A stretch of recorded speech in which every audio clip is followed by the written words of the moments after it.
ഒരു പെൺകുട്ടി പോലീസ് സ്റ്റേഷനിൽ പരാതി കൊടുക്കുവാനായി എത്തുകയാണ്.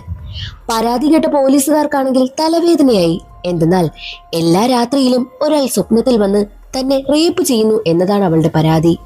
ഈ ഒരു സ്വപ്നത്തിന് ഞങ്ങൾ എന്ത് ചെയ്യാനാന്ന് പോലീസും ചോദിക്കും. ഞാനും സ്വപ്നമെന്നാ കരുതിയത്. പക്ഷേ ഓരോ രാത്രി കഴിഞ്ഞ് ഉറക്കമുണരുമ്പോഴും സ്വപ്നമല്ലേ എന്ന് കരുതിയാലും തന്റെ ദേഹത്ത് റേപ്പ് ചെയ്യപ്പെട്ടതിന്റെ അടയാളമുണ്ടെന്നും പറഞ്ഞ് മുറിവുകൾ അവൾ പോലീസുകാർക്ക് കാണിച്ചു കൊടുക്കുന്നു. അത് കാണുന്ന പോലീസുകാരും ഞെട്ടിപ്പോവുകയാണ്. എന്നാൽ ശരി, റേപ്പ് ചെയ്ത ആളിനെ നിനക്ക് ഓർമ്മയുണ്ടോ എന്ന് ചോദിക്കുമ്പോൾ ഉണ്ടെന്ന് അവളും പറയും. അങ്ങനെ സ്കെച്ച് ആർട്ടിസ്റ്റിനെ വരുത്തിയിട്ട് ആ പെൺകുട്ടി സ്വപ്നത്തിൽ കാണുന്ന ആളിന്റെ രൂപം വരച്ചെടുക്കുകയാണ്. അതൊരു ഫേമസ് ആയിട്ടുള്ള യൂട്യൂബർ ആയിരുന്നു. ആ ഒരു കേസ് പോലീസ് ഉദ്യോഗസ്ഥൻ അന്വേഷിക്കുവാനായും തീരുമാനിക്കുകയാണ്. ഒടുവിൽ ചുരുളഴിയുന്നത് ഞെട്ടിക്കുന്ന സത്യങ്ങളായിരുന്നു.